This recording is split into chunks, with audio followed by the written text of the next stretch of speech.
Hey, what's up guys? It is Celeb back again for another video. This time around, we're here to review Kunitsu-Gami, Path of the Goddess. This code was provided by Capcom. We did have the great opportunity of playing this game during Summer Games Fest as well.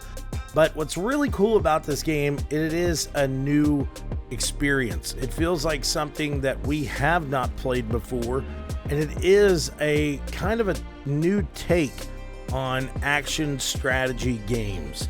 So if you don't really know a lot about this game, it is set at Mount Kafuki, and in this mountain home area, it's all set in a very peaceful realm.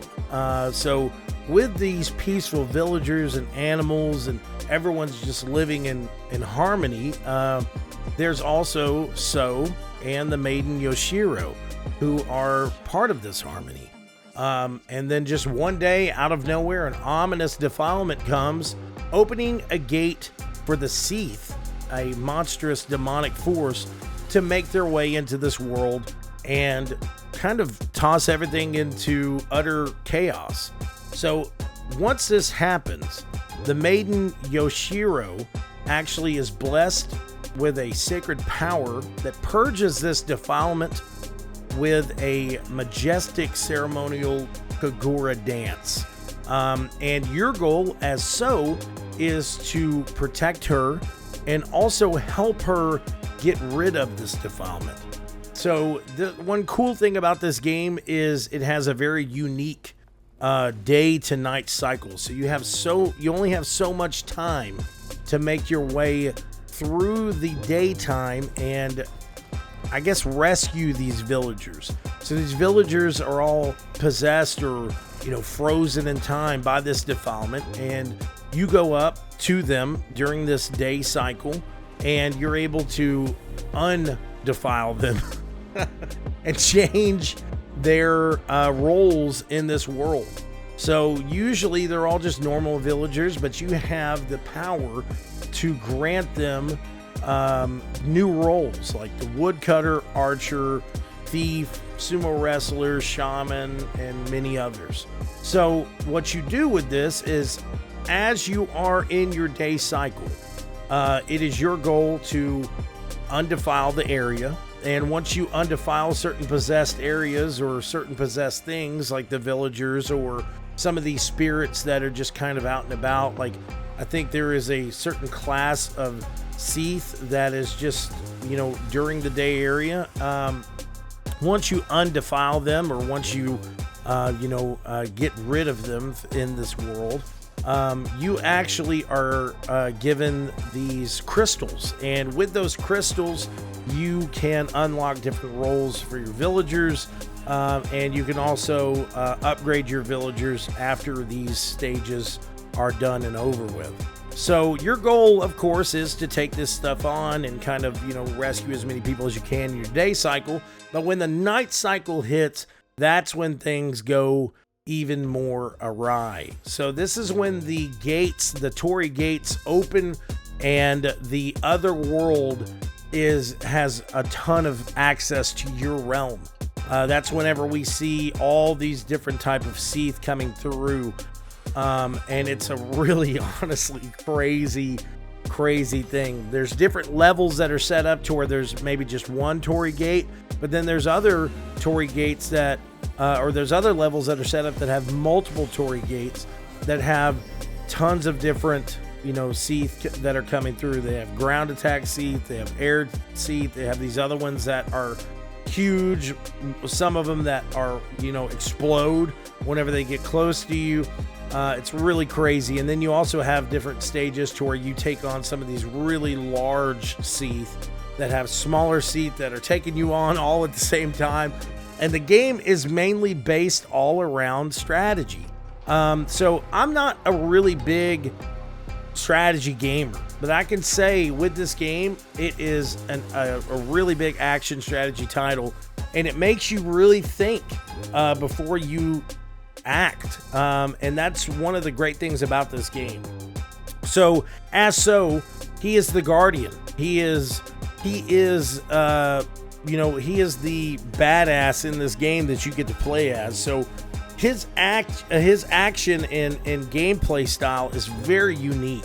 So it's not just like him just, he's kind of throwing his sword around a little bit here and there. It's actually a dance-like sword technique style. And it's really, really cool to see this kind of take place as you're playing the game, because as you're taking these Seethe on and taking these stages on, you get different type of rewards. You actually can get some of these Tsuba guards. It's like a sword guard that you can actually add to your weapon that can add different effects. So one of the first ones that you get is the Suzuka's Flame, which is adds this effect to where you do this kind of quick spin and it catches anything in the area on fire.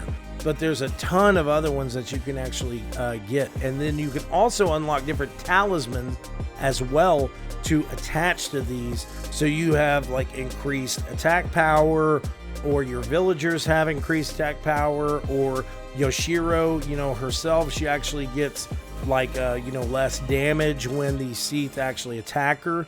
And it's a really cool, I would say it's a really cool concept just overall for a game.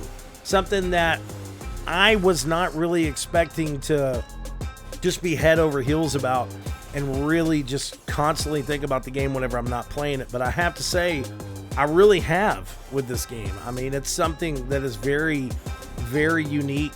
The gameplay style is very unique as well. And one of the best things about this game is that it is something that really focuses heavily on this action and the visuals of the game. It's not something that is just, it has tons of, audio, story-based cutscenes and all this other stuff. It is something that is just from start to finish. It is action, action, action. And with that, with it being so heavily focused on the action style of gameplay, and not just like, oh, okay, if you don't listen to this part, you're going to get confused on what's going on in the story or whatever.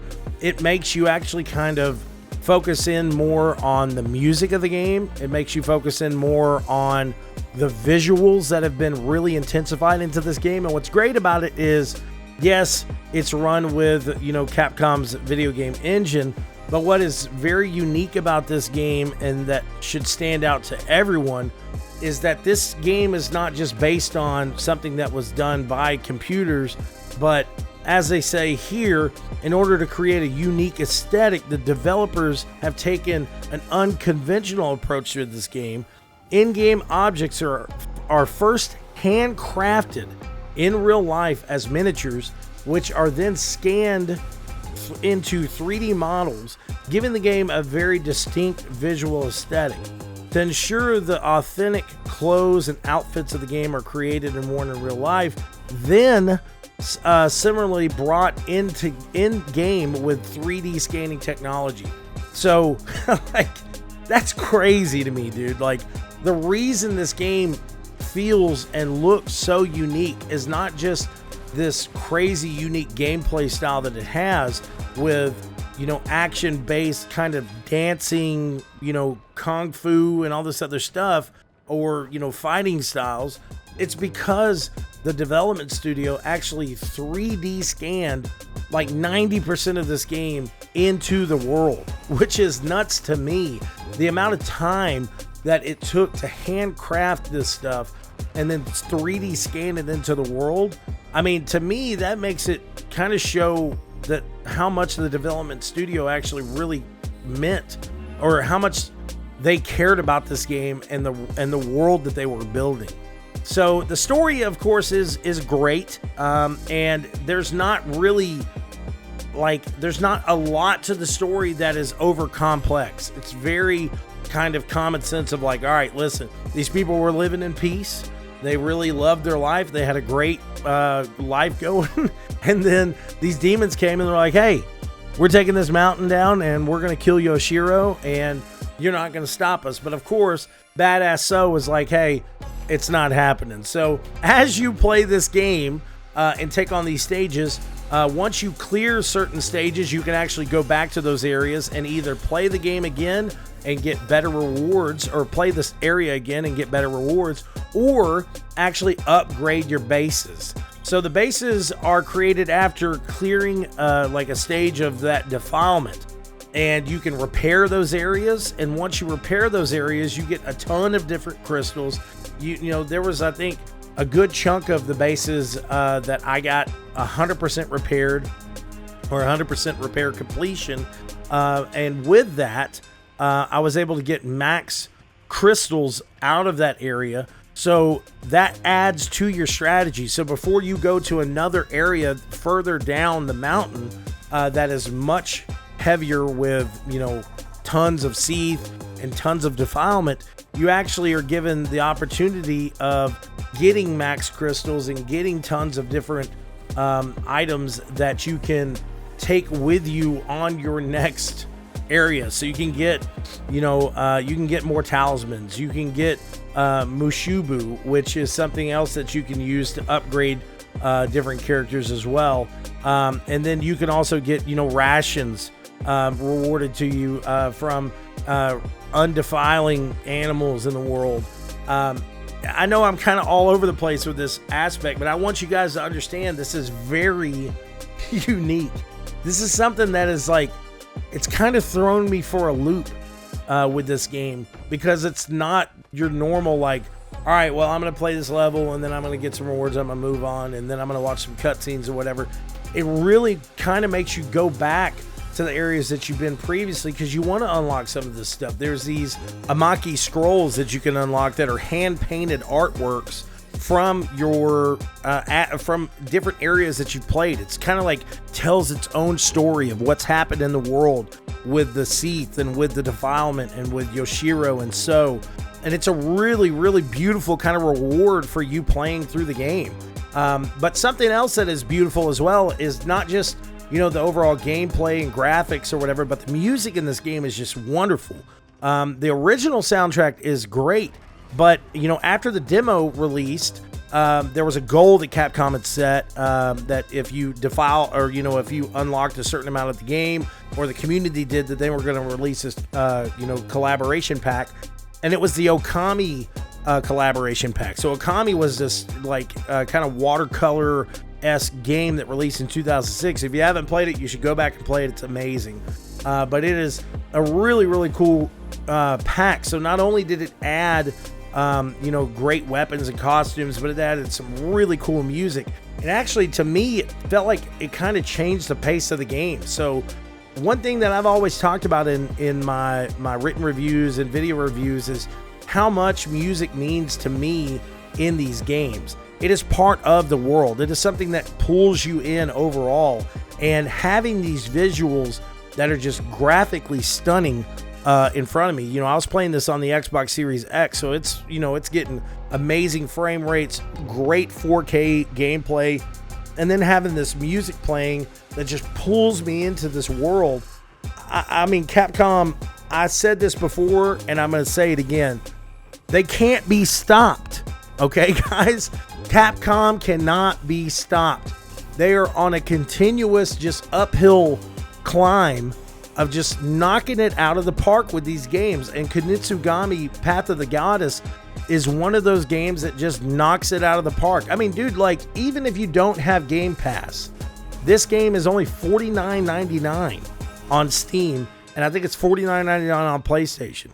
So it's really worth it. You know, I mean, most of these games now that launch are like $79 right out the bat. But this game is $49.99 and it has tons of replay value, tons of different things you can do. And from what it seems, I'm thinking they're going to update it with more collaborations, hopefully. And hopefully they're going to come with DLC for the game and tons of other stuff. It's nothing that they've announced as of yet, but I think this game has tons of replay value. And I definitely think you should play it. If you're a strategy game fan, you should stop what you're doing right now and go download it. Now, I know, guys, my reviews are kind of all over the place. When I do my written reviews, I really kind of get into them a little bit more. But since I got this review code late, I wanted to get this review out to you guys and in a form that I could show you what this game has to offer, and that's of course in video form. The game is just overall a fascinating game. It's very fun for even people that don't like strategy games. It's very easy to pick up. It's easy to understand kind of what you have to do with these villagers, and it's straightforward. You know, I mean, you save these villagers, change their roles, take on this defilement, you know, completely clear out these areas and purge these areas of this defilement and, you know, evil aspect of things, and then move on to the next stage. So it's not like it has this huge in-depth story that's just like, oh my God, bro, if I missed this or I didn't see that connection to things.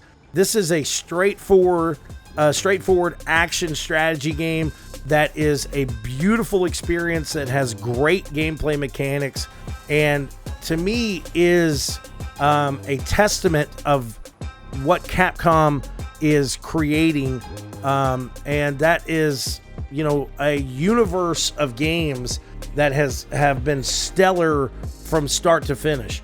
Every Capcom game that I have played over this last year and a half, 2 years, has been a unique, different style of game that just knocks it out of the park.